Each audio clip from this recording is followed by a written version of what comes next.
अस्सलाम वालेकुम viewers, welcome to my channel delicious meals. इस दुआ के साथ रेसिपी शुरू करती हूँ कि अल्लाह पाक आपकी रिस्क में बरकतें दे, आमीन सुम आमीन। तो आज मैं आप सबके लिए एक और बहुत ही ज़बरदस्त सी शरबत की रेसिपी लेकर आई हूँ, जिससे आपकी मैदे और जिगर की तमाम गर्मी दूर हो जाएगी। ये शरबत आप किस तरह से बनाकर काफ़ी अरसे तक महफूज रख सकते हैं, ये जानने के लिए आपने मेरी इस वीडियो को एंड तक ज़रूर फॉलो कर लेना है, ताकि आपसे कोई भी टिप मिस ना हो। तो चलिए विदाउट टाइम वेस्ट किए स्टार्ट कर लेते हैं आज की अपनी ये ज़बरदस्त सी रेसिपी। बिस्मिल्लाहिर्रहमानिर्रहीम। शरबत तैयार करने के लिए मैंने यहाँ पे दो सेपरेट बॉल्स के अंदर दो डिफरेंट इंग्रेडिएंट्स को निकाल के रख लिया है। तो सबसे पहले मेरे पास हाफ कप के बराबर इमली है और इसी तरह हाफ कप के बराबर ही आलू बुखारे हैं। आप चाहें तो इन दोनों इंग्रेडिएंट्स की जो क्वांटिटी है वो सेम भी रख सकते हैं और चाहे तो इनमें से किसी एक की क्वांटिटी को बढ़ा भी सकते हैं अपने टेस्ट के अकॉर्डिंग। चलिए, तो सबसे पहले हम इन दोनों बोल्स के अंदर गर्मा गर्म पानी शामिल करेंगे। पानी की क्वांटिटी आप अपने हिसाब से कम या ज्यादा भी रख सकते हैं। तो इस पॉइंट पर मैंने तकरीबन 1.5 ग्लास के बराबर गर्मा गर्म पानी शामिल कर लिया है।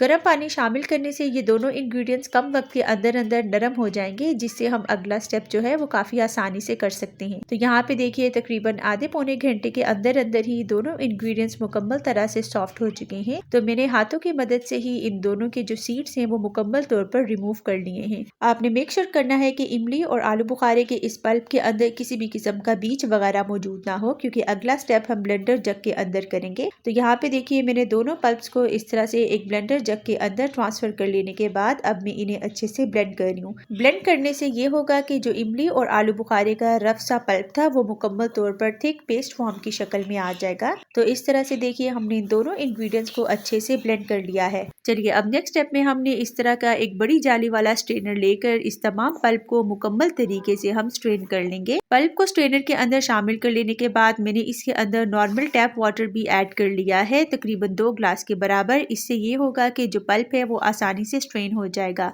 तो इस तरह से देखिए, ये जो इमली आलू बुखारे के छोटे मोटे से ज़रात है, इसे आपने डिस्कार्ड कर लेना है। कढ़ाई को मैंने चूल्हे पर रखकर फ्लेम को मीडियम पर एडजस्ट कर लिया है और इस मीडियम फ्लेम पर ही हमने अब इसकी पकाई करनी है। तो सबसे पहला इंग्रेडिएंट जो हम इसके अंदर शामिल करेंगे वो है चीनी। आप चाहें तो शक्कर या फिर गुड़ वगैरह का भी इस्तेमाल कर सकते हैं। तो इस पॉइंट पर मैंने चीनी शामिल कर ली है, तकरीबन 1.5 कप के बराबर। चीनी इसके अंदर एज अ प्रिजर्वेटिव के तौर पर काम करेगी, यानी कि इस शरबत को हम बनाकर स्टोर भी कर सकते हैं। तकरीबन 1 साल तक तो ये शरबत बिल्कुल भी खराब नहीं होगा। तो यहाँ पे देखिए, हमने मीडियम फ्लेम पर ही इस शरबत को इतना अच्छा पकाया है कि इसकी कंसिस्टेंसी कुछ इस तरह से हो गई है।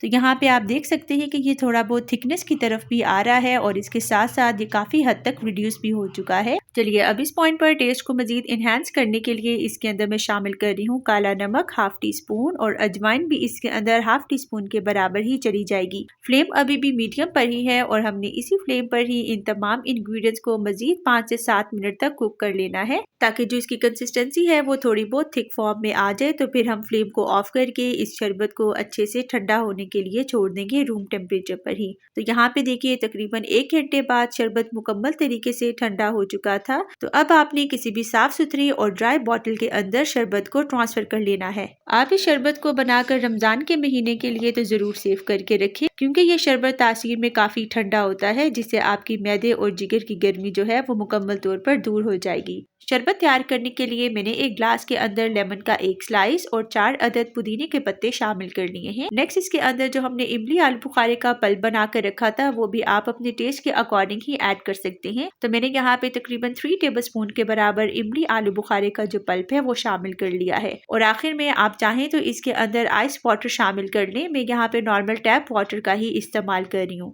चलिए, अब तमाम इंग्रेडिएंट्स को आपने अच्छे से मिक्स कर लेना है और मिक्सिंग के बाद आप इस शरबत को ठंडा ठंडा इंजॉय करें। ये बहुत ही बेहतरीन है और आपकी हेल्थ के लिए भी काफ़ी ज़्यादा बेनिफिशियल है। इसके साथ साथ अगर आपको मेरी आज की ये रेसिपी पसंद आई हो तो वीडियो को ज़रूर लाइक करें, इसे शेयर करें। चैनल पे न्यू है तो इसे सब्सक्राइब भी ज़रूर कर लें। मिलती हूँ अगली वीडियो में एक न्यू और ईजी रेसिपी के साथ। तब तक फी अमानिल्लाह।